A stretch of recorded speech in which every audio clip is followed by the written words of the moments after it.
Assalamualaikum warahmatullahi wabarakatuh.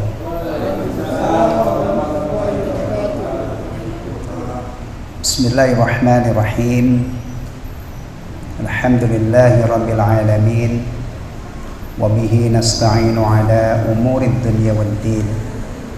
Wassalatu wassalamu ala sayyidil anbiya'i wal mursalin, Nabiyyina Muhammadin al-mab'uthi rahmatan lil alamin, wa ala alihi wa azwajihi wa dhurriyyatihi wa sahabatihi wa man tabi'ahum bi ihsanin ila yaumiddin. Amma ba'd. Jamaah sekalian, ikhwatal iman rahimani wa rahimakumullah. Kalau kita perhatikan keadaan kita di waktu maghrib ini, alhamdulillahilladzi bi ni'matihi tatimmus shalihat. Kita mendapatkan taufik, mendapatkan pertolongan Allah tabaraka wa ta'ala. Alhamdulillah di waktu maghrib ini kita bisa menunaikan kewajiban besar, yaitu sholat maghrib. Ditambah lagi setelah kita menunaikan kewajiban, kita mendekatkan diri kepada Allah dengan ibadah yang tidak wajib tapi terlalu sayang untuk kita lewatkan. Dzikir ba'da shalah.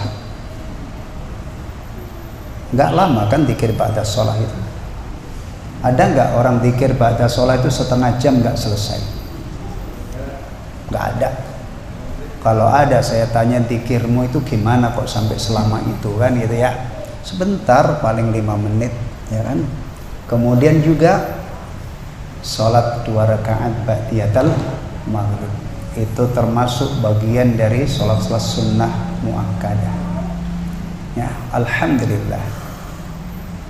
Terlebih-lebih lagi kalau kita perhatikan, tidak semua orang mendapatkan nikmat seperti ini.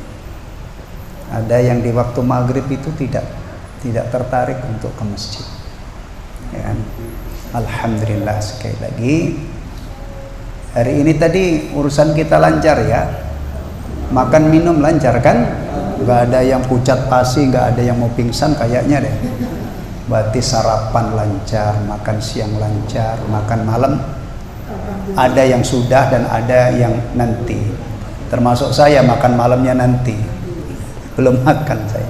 Alhamdulillah, berarti urusan fisik kita ini sudah baik-baik saja. Setiap kita mau minum, kita menyebut nama Allah, bismillah. Selesai minum, kita alhamdulillah. Makan juga begitu. Nah, insya Allah ya, yang kita pelajari ini adalah makanan untuk hati kita ya.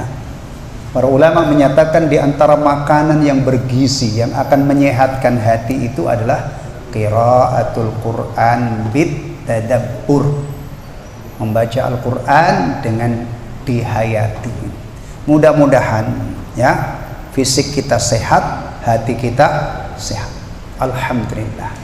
Ketika badan sehat berpadu dengan hati yang sehat, insya Allah setiap hari kebaikan kita bertambah, sekaligus dosa kita juga pasti bertambah. Tapi kalau orang itu hatinya hidup, insya Allah dia juga banyak bertaubat, banyak beristighfar. Baik, kita akan melanjutkan menelaah tafsir surah Al-Mutaffifin. Tinggal sudah sampai ayat 31 ya. Udah hampir selesai, bisa kita katakan sudah di penghujung surah Al-Mutaffifin. Al-Mutaffifin ini termasuk surah yang panjang ya, di juz amma. Betul ya? Dibanding dengan Al-Ikhlas, Al-Asr kan ini termasuk panjang. Baik, ana awali dengan tilawah beberapa ayat sampai akhir surah, baru nanti kita lanjutkan menelaah tafsirnya. A'udzu billahi minasy syaithanir rajim. Bismillahirrahmanirrahim. Wa idza qalabu ila ahlihim qalabu fakihin وإذا انقلبوا إلى أهلهم انقلبوا فكهين وإذا رأوهم قالوا إن هؤلاء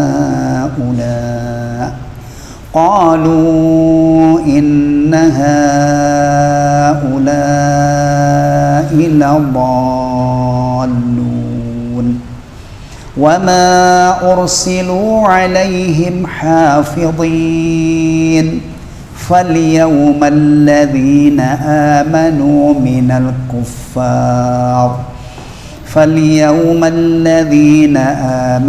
من الكفار يضحكون على الأرائك ينظرون هل ثوب الكفار ما كانوا يفعلون. Baik, ikhwatal iman rahimani wa rahimakumullah, kita akan telaah tafsir ayat-ayat ini tadi ya. Wa idzan qalabu ila ahlihim qalabu fakihin. Wa idzan qalabu, dan apabila orang-orang berdosa itu kembali ila ahlihim, kepada kaumnya, kepada gerombolannya, apalagi biasanya grupnya ya, gengnya ya. Inqalabu fakihin, mereka kembali dengan gembira. Tapi gembira di sini maksudnya kembali dengan apa ya, membanggakan diri, sombong. Wa ma ursilu alaihim wa idza ra'awhum qalu inna haula'i ladallun. Wa idza ra'awhum, dan apabila mereka melihat orang-orang beriman ya, orang-orang zalim ini, orang-orang apa tadi, berdosa, kalau melihat orang-orang beriman, qalu, mereka mengatakan inna haula'i, sesungguhnya mereka orang-orang yang beriman itu ladallun, benar-benar orang-orang yang sesat. Baik, mari kita telaah tafsirnya ya, dua ayat yang mulia ini. Qala Syekh Abdul Rahman As-Sa'di rahimahullah wa jazahullahu khairan 'anil Islam wal muslimin wa nafa'ana Allahu bi 'ulumihi fid dharain. Wa idzan qalabu ila ahlihim, dan apabila mereka kembali kepada kaumnya yang sesama kafir, yang sesama pendosa, sabahan au masaan, kembali pagi petang. Jadi mereka ini akrab, sering ketemu, kumpul gitu ya. Inqalabu fakihin, mereka kembali dalam keadaan gembira ria, kembali dengan gembira. Ay masrurin mughtabitin, dengan ceria, gembira ria. Padahal ini ya, orang-orang yang dalam keadaan melakukan hal yang sangat membahayakan dirinya, tapi dia tidak sadar ya, tidak sadar ya. Hari ini keadaan yang disebutkan di sini sama. Orang-orang yang tidak punya rasa takut kepada Allah itu numpuk-numpuk dosa, itu tenang-tenang aja. Ya. Apalagi yang lebih parah lagi, orang di luar Islam, orang-orang kafir, nikmati hidup itu, masya Allah. Ya. Padahal yang mereka lakukan itu adalah kalau mereka tidak bertaubat, ya, nanti membuat mereka nangis air mata darah. Ada nggak orang di dunia ini nangis air mata darah? Nggak ada. Ungkapan aja ya, biar nangis air mata darah nggak gue maafin, sakit hati gue. Ada ya orang begitu ya? Ada kan? Tapi kan nggak mungkin nangis air mata darah kan? Tapi kalau ahlun nar, penghuni neraka itu dikabarkan oleh Rasulullah benar-benar nangis air mata darah. Bahkan dikabarkan, diibaratkan kalau seandainya kapal itu dilayarkan bisa berlayar di genangan air mata darah. Ayat yang lain mengatakan wahum yastarikhuna fiha. Ya, orang-orang yang model ini, yang di dunianya itu gembira, ria, senang, ya, bebas hidupnya. Mereka nanti melolong-lolong kalau sudah sampai di neraka, minta kepada Allah agar dibalikkan lagi ke dunia. Mau ngapain? Belum puas makan-makannya? Bukan. Kami akan beramal soleh ya Allah, tidak seperti dulu. Tapi ini lihat di sini. Tapi orang muslim, ya, yang benar-benar muslim, itu tidak mungkin hidupnya habis hanya untuk bersenang-senang. Setelah dia taat, setelah dia takwa sebatas kemampuan dia, masih nangis-nangis.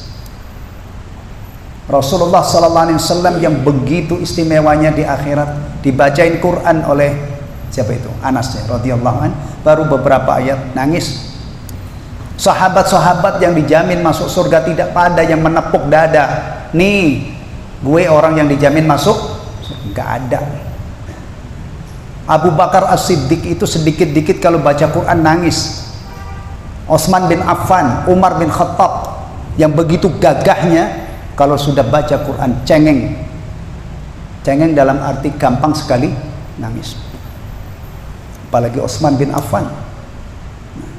Jadi tolong orang-orang begini ini, kadang-kadang lebih parahnya lagi orang Islam melihat orang model begini ini dianggap sebagai orang sukses.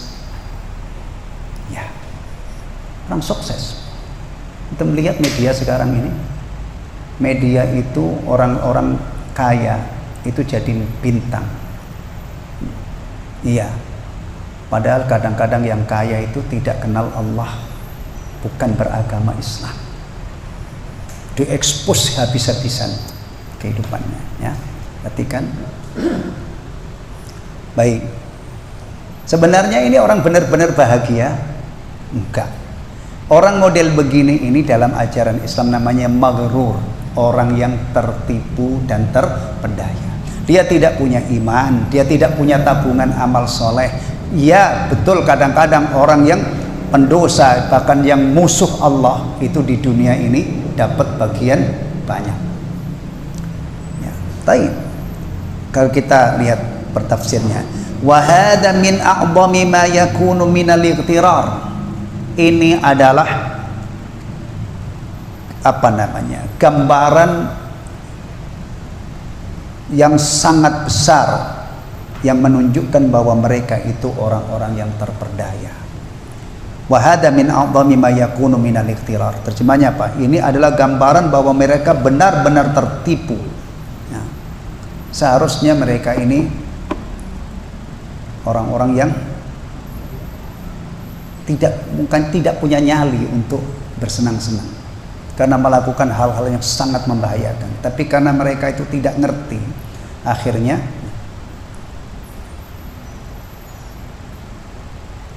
termasuk kalau kita orang Islam itu kalau sayang sama saudaranya, ya, bayangin, ya Allah, saudara-saudara saya nggak sholat, makan yang haram, minum yang haram, melanggar sekian banyak larangan, meninggalkan sekian banyak kewajiban, itu nanti gimana pertanggungjawaban?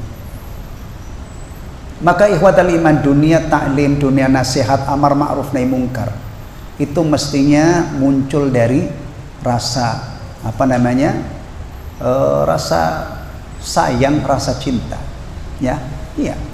Jadi kalau ada orang berdiri di hadapan kaum muslim kemudian menasihati, ittaqullah, bertakwalah kamu kepada Allah, dan tulus dia, ini berarti orang yang benar-benar sayang sama saudaranya. Karena bayangin orang bebas itu nanti kalau mati itu gimana?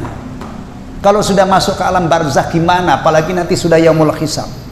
Orang yang ngerti apa yang dijanjikan oleh Allah. Nanti di barzah itu ada apa? Dia itu nggak tega melihat orang Islam itu saudaranya pada berani banget maksiat. Ya kan? Tapi kadang-kadang yang melakukan maksiat itu nyaman-nyaman aja kan? Ya. Kita yang sholat itu kadang-kadang sampai merem-merem supaya sholat kita bagus, nggak kecapek. Tambah kacau gitu kan, nggak khusyuk. Sudah begitu setelah salam langsung astagfirullah. Tadi saya sholat tapi sholat saya banyak. Nah, kita masih merasa nggak aman kan, khawatir juga sholat kita tidak diterima. Tapi kadang-kadang yang ini enak aja, tenang aja. Begini ini ngapain biasanya? Ngeteh. Ya, yang doyan teh sih alhamdulillah cuma tapi kadang-kadang itu bukan yang halal yang dinikmati. Gimana? Inilah. Ya. Baik, jadi begini ini adalah bentuk atau gambaran bahwa orang ini sejatinya itu tertipu, terpedaya oleh dunia yang fana ini. Tapi dia tidak sadar. Ya. Wa annahum jama'u baina ghayatil isaati wal amni fid dunya. Mereka menggabungkan antara ya keburukan dan merasa aman di dunia ini. Berarti kan orang ini bagaimana, dia ini kafir. Ini ayat tentang orang kafir ya. Mereka tuh bisa cengengesan, bisa ceria, bisa gembira, padahal dia kafir. Ya. Ini adalah orang-orang yang terperdaya dengan dunia. Mereka menggabungkan antara dua hal yang sangat mengerikan. Dia sudah berbuat jahat, ya, berbuat maksiat, tapi aman-aman saja. Dan begini ini tidak mungkin ada pada orang mukmin. Orang mukmin sejati itu tidak mungkin dia maksiat kemudian merasa aman. Enggak. Ini kalau sifat ini kok ada pada orang yang mengaku beragama Islam atau zahirnya beragama Islam. Ini sebenarnya adalah sifat orang munafik. Perhatikan, jangan sampai ada tumbuh sifat ini. Isaah plus aman. Baik itu isaah yang terkait dengan hak Allah atau isaah jahat kepada hak sesama manusia. Hati-hati. Orang itu kalau berbuat maksiat itu mestinya timbul rasa apa? Takut, bukan rasa aman. Ya, ini benar-benar orang yang sudah kelewatan ya, terpedaya. Hatta ka'annahum qad ja'ahum kitabun min indillah. Sehingga keadaan mereka itu seakan-akan sudah datang kitab dari Allah Subhanahu wa taala. Wa ahida annahum min ahli sa'adah, dan ada perjanjian dari Allah bahwa mereka ini orang-orang yang bahagia. Padahal kalau dicocokkan dengan kitab yang diturunkan oleh Allah, orang model begini ini bukan ahlus sa'adah. Orang model begini ini kalau tidak bertaubat justru kemana tempatnya? Neraka. Baik. Waqad hakamu li anfusihim annahum ahlul huda, dan mereka telah menilai dirinya, menilai dirinya bahwa mereka itu adalah orang yang berada di atas petunjuk. Ya. Wa annal mu'minina dhallun, dan bahwasanya orang-orang mukmin itu adalah orang-orang yang sesat. Ini kalau ibaratnya itu sudah apa ya? Kalau normalnya kita itu jalan itu kakinya di bawah, kepalanya di atas. Kalau orang yang model begini ini kita mengungkapkannya apa? Jalannya sudah kejungkir, kepalanya di bawah, kakinya di atas. Dia yang salah, dia yang sesat, malah menganggap orang mukmin itu yang sesat. Ternyata memang dari dulu menyesatkan itu kayak koboi apa namanya? Koboi mabuk. Bawa apa itu apa namanya? Hah? Pistol ya, nembakin orang jedarnya nggak tahu arah. Ternyata dari dulu begini. Orang kafir itu dia bersesat, tapi justru dia menilai orang-orang mukmin itu sesat. Orang kafir sesatnya kenapa? Ukurannya pakai apa? Kitab yang diturunkan oleh Allah Subhanahu wa taala. Orang yang menyekutukan Allah itu kalau dalam Al-Quran disebutkan dengan, kalau pakai kesesatan, pakai kata dolal, itu tidak cukup hanya dolal. Ada kata sifatnya, dolalim ba'id, dolalim mubin, dolalim kabir, kesesatan yang jauh, kesesatan yang besar, gitu kan. Perbuatan syirik itu kelihatan sesat kalau diukur pakai kitabullah. Ya, demikian juga orang beriman, orang kafir. Mereka seharusnya beriman kepada Allah. Allah itu esa, Allah tidak punya anak, Allah tidak diperanakan. Allah Rabbul Alamin, Allah Ilahul Awwalina wal Akhirin, walillahil asma'ul husna. Allah itu memiliki nama-nama yang sangat bagus. Itu mesti. Mereka enggak beriman. Tapi orang kafir kok mengatakan orang mukmin itu sesat, ukurannya apa? Ukurannya apa? Harus kita ketahui di sini. Kenapa mereka menilai sesat? Karena menurut mereka itu apa yang diwariskan oleh nenek moyang itu sudah final. Kita harus lestarikan, kalau kita harus pegang teguh.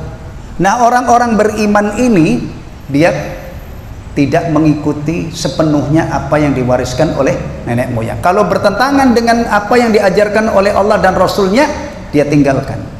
Jadi orang kafir menilai orang mukmin beriman itu karena meninggalkan ajaran nenek moyang. Pertama ya, tolong sekali lagi perhatikan. Kita jangan gampang-gampang menyatakan orang sesama muslim ya, sesama muslim itu sesat.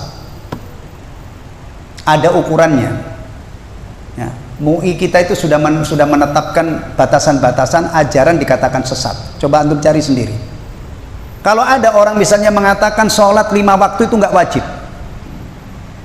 ini sesat apa enggak? Sesat apa enggak? Sesat lah. Sholat 5 waktu nggak wajib. Siapapun yang mengatakan, yang menyampaikan sholat 5 waktu nggak wajib, ini jelas sesat karena berkenaan dengan, terkait dengan rukun. Puasa Ramadan itu tidak wajib misalnya, atau misalnya ada orang nggak usah haji, atau haji nggak usah ke Mekah, ke sono aja.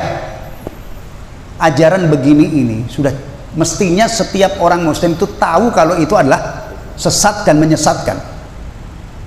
Tapi kalau masalah-masalah kecil-kecil nanti dulu ya, perbedaan-perbedaan di dalam tata cara melaksanakan sholat, kecuali kalau misalnya sudah merubah jumlah rakaat atau merubah kaifiyah sholat itu. Misalnya ada orang mengatakan sholat maghrib itu jangan 3, sholat maghrib itu 2 aja, kan kita lelah capek. Nanti kalau subuh jangan 2, subuh kan kita baru bangun tidur, ganti aja 4. Kalau sudah mengacak-acak jumlah rakaat begini ini tidak syak lagi. Orang yang mengajarkan seperti ini berarti ajarannya. Intinya tolong sekali lagi tahan lisan kita, jangan komen terhadap saudara sesama muslim ya, kalau kita belum punya ilmunya ya, kalau kita belum tahu benar-benar dia sesat, jangan gampang-gampang mengatakan sesat. Kewajiban kita yang punya ilmu sedikit ini amalkan. Tapi kalau menilai orang lain, kalau memang kita tidak paham, katakan afwan, saya tidak tahu, itu saudara saya entah benar atau enggak, saya enggak tahu. Tapi begini ini nggak mudah. Kadang-kadang ada orang tuh nggak pernah ke masjid. Ada kemungkinan dia itu menilai, orang yang ke masjid ini apa? Orang nggak beres, nggak baik-baik saja. Kalau menurut mereka umumnya orang itu ke masjid nggak segitunya lah, nggak maghrib, isya, sholat subuh. Karena rata-rata orang itu banyak sholat, tidak sholat berjamaah. Misalnya diukur dengan kebiasaan dia. Yang lebih parah lagi, kita-kita yang begini ini, ada yang menganggap kita ini kafir. Kenapa? Karena tidak segolongan dengan dia. Ada ya. Cukup tidak usah disebutkan ini. Saya berharap saudara-saudara kita yang punya pemahaman seperti itu mudah-mudahan cepat dapat hidayah ya. Masa enak banget hanya karena ikut jamaah tertentu kemudian menganggap dirinya yang Islamnya sah. Masya Allah, sekian banyak orang yang di luar jamaahnya dikatakan kafir. Innalillahi wa inna ilaihi raji'un. Hati-hati juga kelompok-kelompok yang seperti ini ya. Yang kedua, kalau seandainya kita disesat-sesatkan orang, sementara kita yakin bahwa yang kita amalkan ini adalah benar, udah gak usah gubris, gak usah digubris ya, jalan aja. Kalau kita dulu ya, itu ada peribahasa, biarlah anjing menggonggong kafilah. Ya ini kadang-kadang kita coba ibaratnya seperti itu, orang mau gonggong kayak apa, mau ngomong apa, kalau kita yakin yang kita ini benar ya, yang kita amalkan benar, udah jalan ya. Karena memang dari dulu ya persoalan ini kacau balau. Orang kafir kok menilai bahwa orang-orang mukmin itu sesat, dia merasa di atas petunjuk, sementara orang yang lurus ini malah dikatakan sesat. Nah, kalau di zaman dulu korbannya siapa? Di zaman dulu itu korbannya adalah sahabat Nabi. Nah, kalau kita mungkin ya, kita ini mungkin salah, mungkin karena ketidaktahuan kita, karena kelemahan iman kita, tapi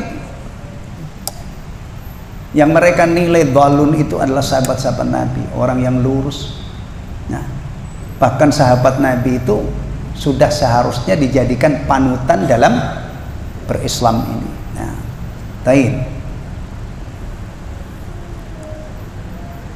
iftiraan 'ala Allah. Mereka melakukan itu berarti apa? Iftiraan 'ala Allah, membuat kedustaan, kebohongan atas nama Allah. Karena tidak sesuai dengan apa yang ada di dalam kitabullah. Berarti orang ini bohong atas nama Allah. Bagaimana orang mukmin yang lurus itu dikatakan dhalun, orang-orang yang sesat. Ya.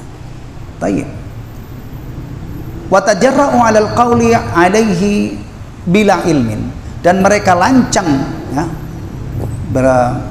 berkata atas nama Allah tanpa ilmu. Nah, ini juga perhatikan ya. Perhatikan kalau kita bicara masalah agama, masalah lurus, masalah sesat, ini kan masalah agama ya. Itu jangan asal. Termasuk bicara masalah halal dan haram, jangan asal. Kita itu tidak punya wewenang untuk menghalalkan, mengharamkan semau-mau kita. Ya, aslinya haram itu Allah yang mengharamkan, kemudian kita jaga jangan dikutak-ngatik. Aslinya halal itu adalah apa yang dihalalkan oleh Allah, kemudian jangan dikutak-katik. Beda dengan masalah enak atau tidak enak, doyan atau tidak doyan, itu masalah selera. Tapi persoalan halal, haram, ini hak, ini batil, ini wajib, ini dilarang, ya. Apalagi masalah-masalah iman, masalah akidah. Tolong kita jaga sikap kita, jangan sampai kita lancang berbicara tanpa ilmu, ya, tanpa ilmu. Kalau kita semua bisa menjaga adab ini ya, adab ini, insya Allah agama itu utuh. Ya. Tapi kan masalahnya memang sekarang ini banyak orang-orang yang bicara bukan hanya tanpa ilmu ya.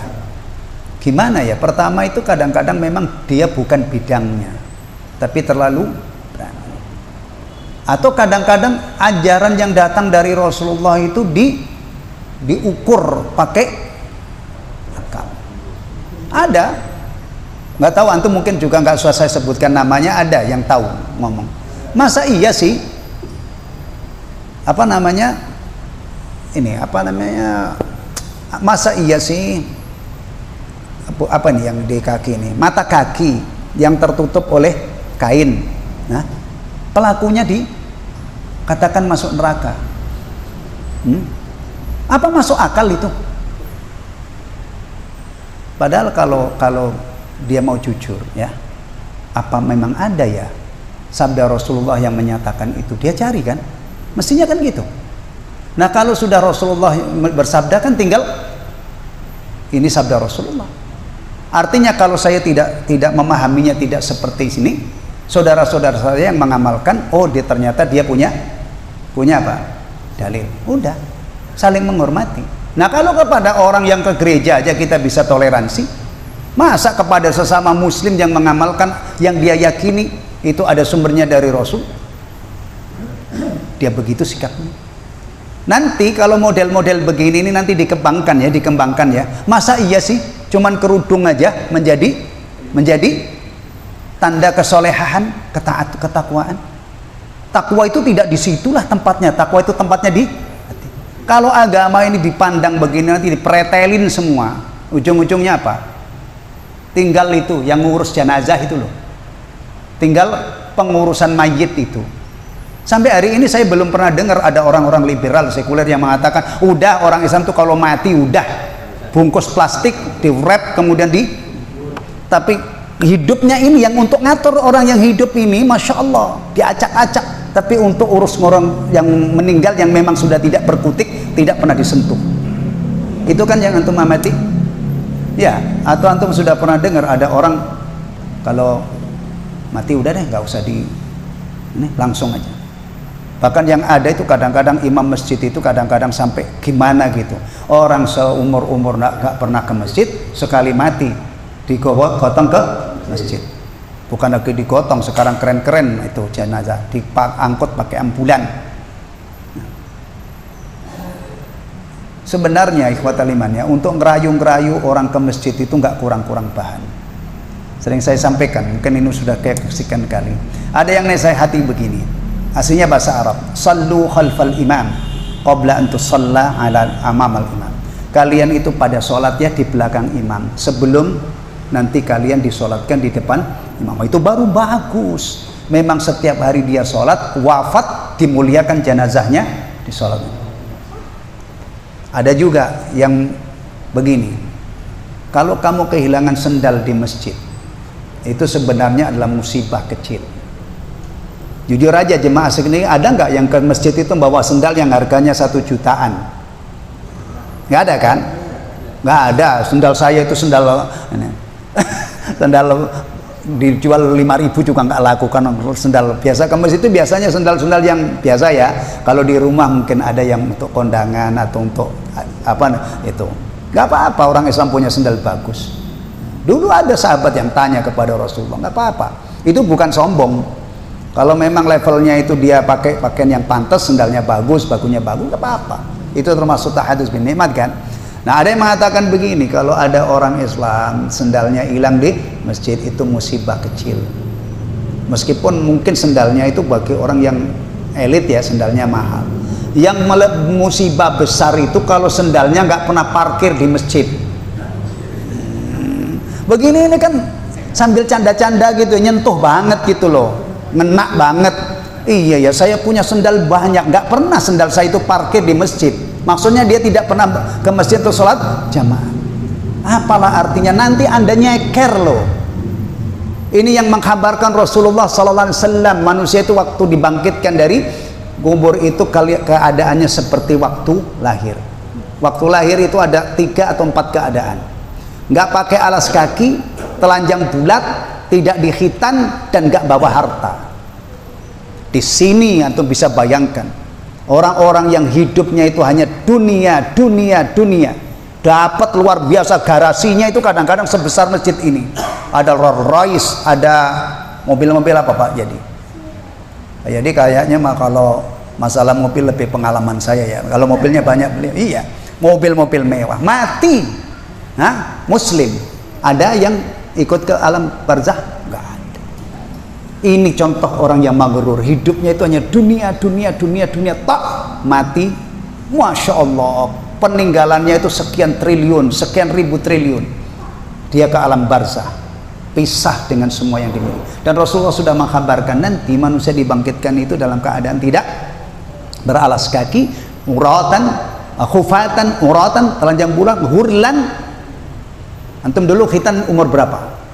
Pokoknya nanti kalau dibangkitkan dari kubur kita tidak berkhitan, kayak waktu lahir. Buhma itu nggak bawa harta benda. Ya. Beruntunglah orang-orang yang di dunia ini, ya, dia waktu hidup di dunia itu sudah jauh-jauh hari sudah ingat akhirat. Dia siapkan bekal, ya, bekalnya apa? Iman, takwa, iman, amal soleh, ya. Dan ini yang dinyatakan oleh Rasulullah, orang yang cerdas. Rasulullah pernah ditanya, siapa orang yang cerdas itu wahai Rasulullah? Mohon maaf ya, kita ini kalau di luar sana tidak diperhitungkan sebagai orang cerdas. Orang cerdas itu adalah biasanya diduduki oleh orang-orang yang punya gelar sarjana, profesor, itu yang diakui orang cerdas. Tapi nggak usah bersedih hati. Kita orang Islam punya ukuran cerdas menurut ajaran Rasulullah. Orang cerdas itu adalah orang yang waktu hidupnya itu dia selalu ingat mati dan menyiapkan bekal terbaik untuk sesudah kematiannya. Ayul mu'minina aqiyas, orang mukmin mana wahai Rasulullah yang paling cerdas? Aktsaruhum lil mauti dzikra, yang paling bagus, yang paling banyak ingat mati. Nah, ingat matinya itu bukan pasif, bukan seperti sampai di situ. Dia ingat mati kemudian memberikan energi semangat yang luar biasa untuk beribadah kepada Allah. Maka lanjutannya wa ahsanuhum lima ba'dahu isti'dadan, dan yang paling bagus persiapannya untuk sesudah mati. Allah juga memerintahkan kepada kita wal tandur nafsum ma qaddamat lighad. Hendaknya setiap individu, setiap diri memperhatikan apa yang sudah disiapkan untuk akhiratnya. Ibnu Katsir menafsirkan hasibu anfusakum qabla an tuhasabu, hisablah dirimu sebelum kamu dihisab. Wanzuru maddakhartum li anfusikum minal a'malis salihati yauma ma'adikum wa ardikum ala rabbikum. Perhatikan, cermati amal soleh apa yang sudah kalian siapkan untuk kembali kepada Rabb kalian. Baik, jujur aja ya, nasihat seperti ini di zaman sekarang perlu apa enggak? Perlu apa enggak? Perlu banget. Perlu banget. Pak, orang-orang sekarang tuh tidak pinter-pinter. Orang pinter tuh enggak jamin ingat mati. Orang pinter itu enggak jamin ingat akhirat.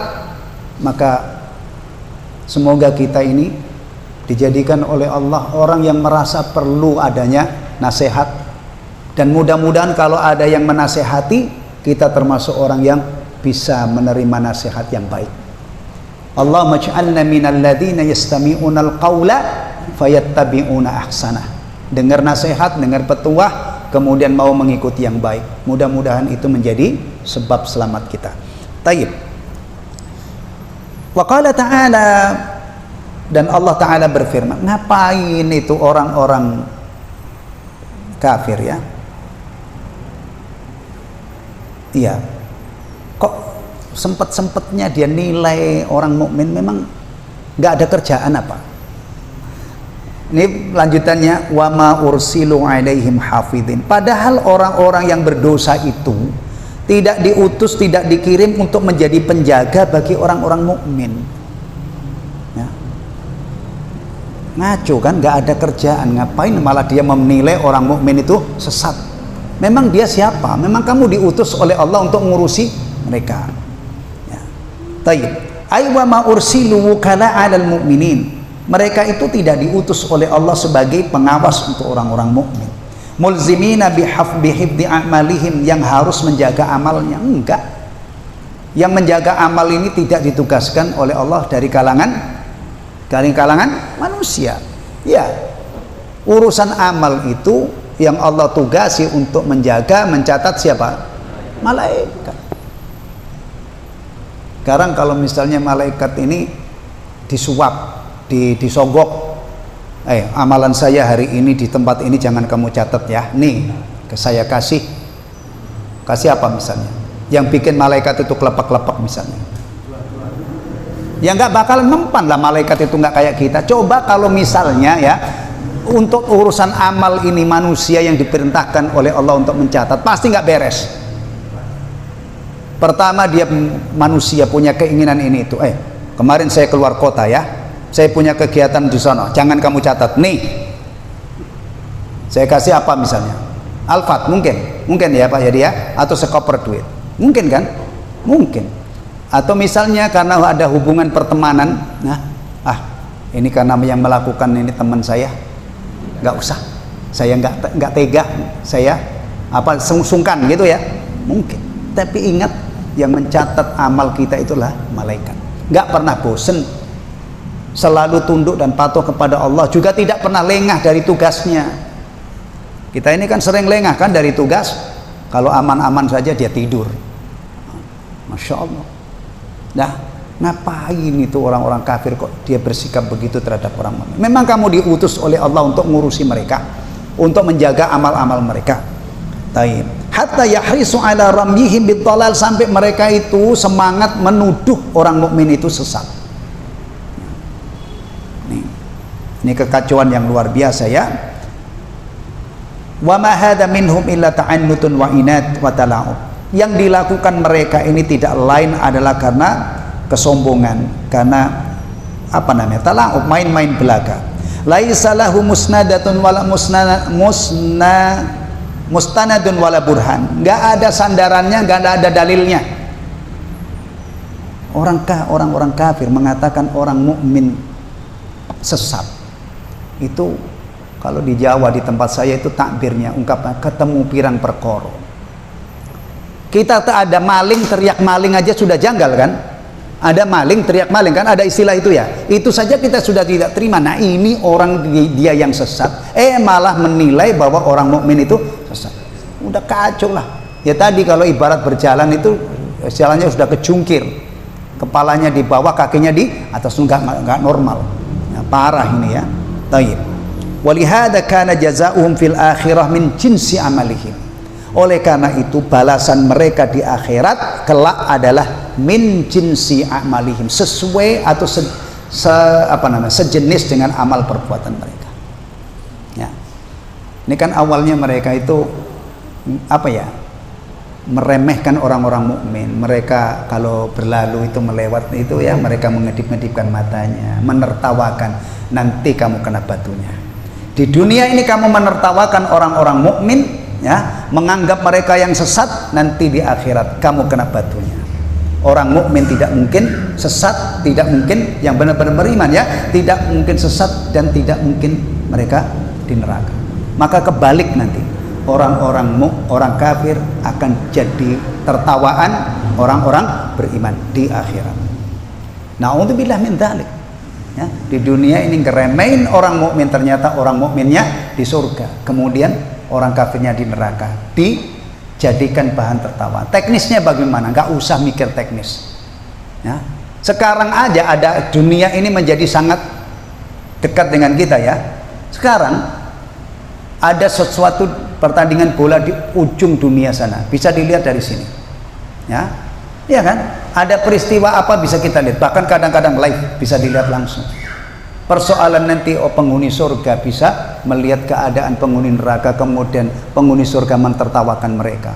Penghuni surga berada dalam berbagai macam kenikmatan, sementara mereka hancur lebur ya, berada dalam penderitaan neraka. Persoalan teknisnya tidak perlu kita ini. Yang jelas itu dikabarkan oleh Allah Subhanahu wa taala. Ya, ini nanti ketemunya di akhir ayat ya, di akhir surah, bahwa mereka nanti akan mendapatkan balasan sesuai dengan jenis amal perbuatan. Dulu mentertawakan orang-orang beriman, sekali lagi nanti mereka di akhirat ditertawakan oleh orang-orang beriman. Wallahu taala alam bissawab. Sampai di sini, insyaallah ketemu lagi nanti ya, bulan depan ya. Ya. Insyaallah. Atau kalau ada kelima, oh enggak ada depan insyaallah. Baik. Subhanakallahumma wa bihamdika asyhadu an la ilaha illa anta astaghfiruka wa atubu ilaik. Assalamualaikum warahmatullahi wabarakatuh.